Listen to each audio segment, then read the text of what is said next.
नमस्कार। भाषा ज्ञान पर आधारित हमारे चैनल हिंदी जगत में एक बार फिर आपका स्वागत है। हमारा आज का वीडियो कक्षा 9वीं की पाठ्य पुस्तक कृतिका भाग 1 के अंतर्गत फणीश्वर नाथ रेणु जी द्वारा रचित गद्य पाठ इस जल प्रलय में के प्रश्न उत्तर पर आधारित है। इसमें पाठ्यपुस्तक के प्रश्नों के साथ साथ कुछ अन्य महत्वपूर्ण प्रश्नों पर भी चर्चा की गई है। तो आइए प्रारंभ करते हैं। प्रश्न 1।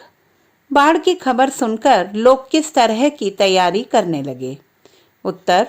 बाढ़ की खबर सुनकर लोग अपनी सुरक्षा के प्रबंध और दैनिक जीवन की आवश्यक वस्तुओं को इकट्ठा करने में जुट गए।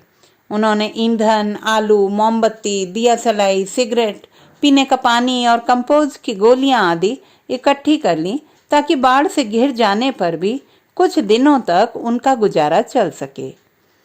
प्रश्न 2। बाढ़ की सही जानकारी लेने और बाढ़ का रूप देखने के लिए लेखक क्यों उत्सुक था? उत्तर। लेखक ने बाढ़ को कई बार देखा था और अनेक बार बाढ़ पीड़ितों की सहायता भी की थी, परंतु वे स्वयं कभी किसी बाढ़ का हिस्सा नहीं बने थे। चारों तरफ से तरह तरह की खबरें आ रही थीं। राजभवन और मुख्यमंत्री निवास तक डूबने की खबर आई थी। गोलघर जल से घिर गया था और कॉफी हाउस में भी पानी भर गया था। यह सब सुनी सुनाई बातें थीं। लेखक के लिए विशेषकर अपने नगर में पानी किस प्रकार प्रवेश करेगा यह जानना बिल्कुल नया अनुभव था। इसीलिए वे अपने नगर में पानी को घुसते हुए देखने के लिए अत्यधिक उत्सुक थे। प्रश्न 3। सबकी जुबान पर एक ही जिज्ञासा, पानी कहाँ तक आ गया है?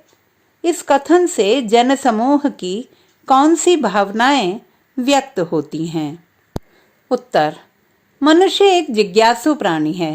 पानी कहाँ तक आ गया है प्रश्न से जनसमूह की उत्सुकता एवं कौतूहल की भावना प्रकट होती है। वह बाढ़ से बिना डरे पानी की गति और स्थिति को जानना चाहते थे। वे जानना चाहते थे कि बाढ़ का पानी कहाँ तक आ गया है और उनके यहाँ कब तक पहुँच जाएगा। प्रश्न 4। मृत्यु का तरल दूत किसे कहा गया है और क्यों? उत्तर। बाढ़ के निरंतर बढ़ते चले जाने वाले प्रवाह को मृत्यु का तरल दूत कहा गया है। पानी तरल होता है और पानी का तेज प्रवाह मौत का संदेश लेकर आता है। बाढ़ का अनियंत्रित जल अनेकानेक प्राणियों के घरों को उजाड़ते हुए उन्हें मौत की नींद सुला देता है। इसीलिए उसे मृत्यु का तरल दूत कहा गया है। प्रश्न 5। आपदाओं से निपटने के लिए अपनी तरफ से कुछ सुझाव दीजिए। उत्तर।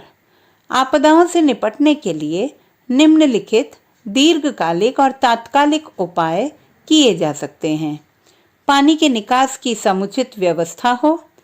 वर्षा ऋतु के आगमन से पूर्व ही बचाव कार्यों का प्रबंध सुनिश्चित कर लिया जाए। उचित मात्रा में खाद्य सामग्री एवं दवाइयों आदि का भंडारण कर लिया जाए। लोगों को प्राथमिक चिकित्सा का प्रशिक्षण दिया जाए। समाज सेवी संस्थाओं एवं सरकार के बीच उचित तालमेल हो। युवाओं को आपदा निवारण राहत अभियानों से जुड़कर अपना पूर्ण सहयोग देना चाहिए। प्रश्न 6। जब दानापुर डूब रहा था तो पटनिया बाबू लोग उलटकर देखने भी नहीं गए, अब बूझो।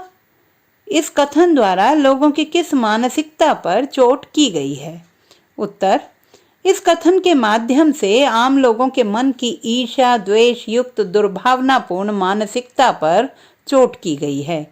शहरी लोग प्रायः स्वार्थी और आत्मकेंद्रित होते हैं। इसी कारण ग्रामीण और नगरवासियों के मन में परस्पर कटुता का भाव भी छिपा रहता है।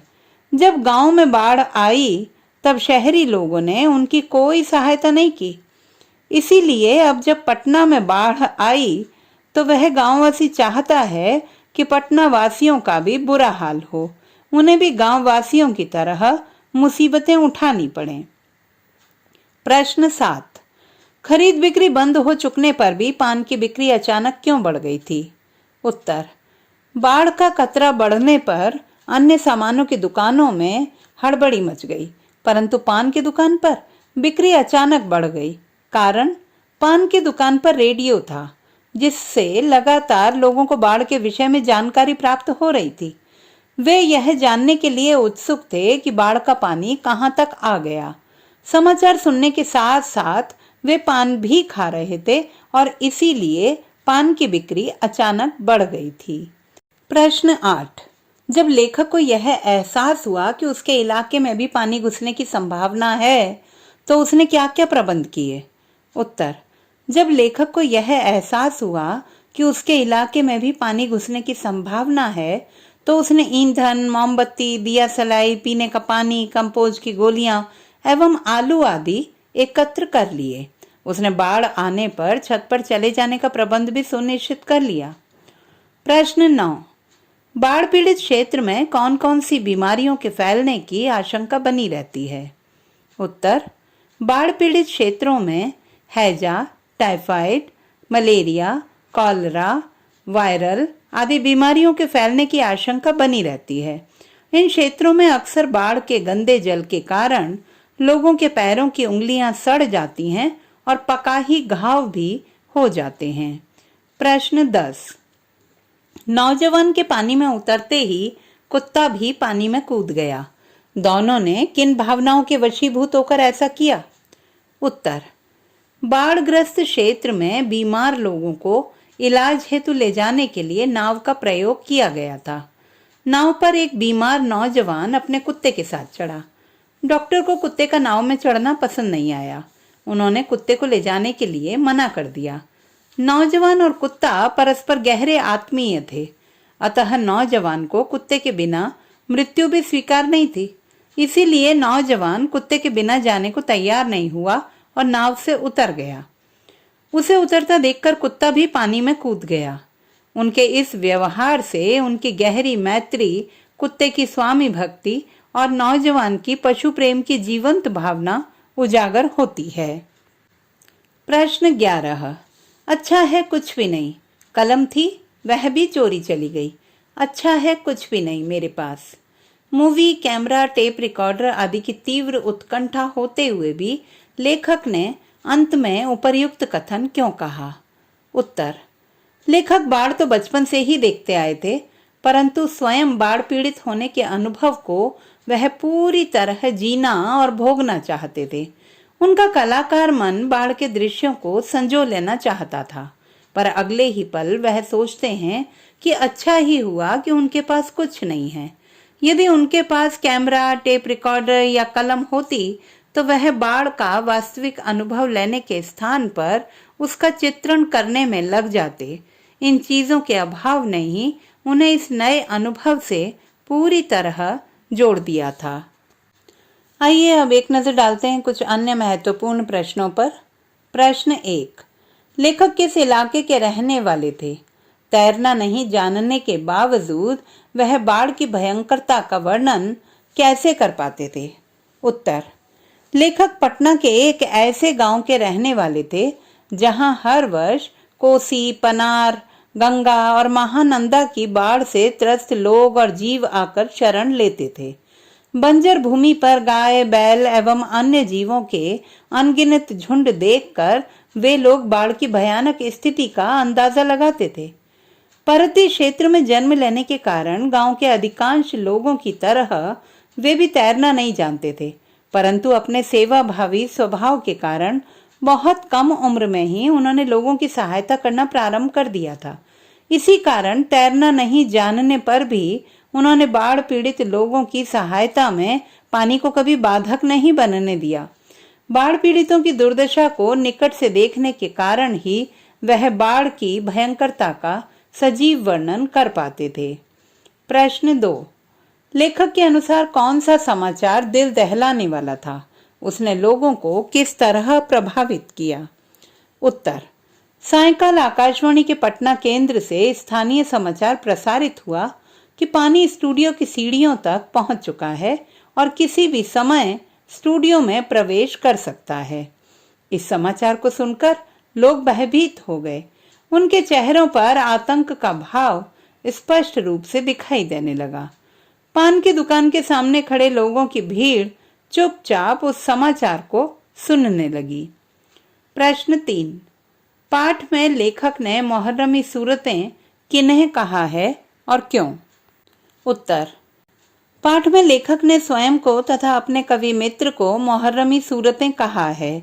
बाढ़ की विनाश लीला ने उन्हें भयभीत और उदास कर दिया था, जिसे देखकर लगता था कि मानो आज मुहर्रम का दिन हो और वे मातम मना रहे हों।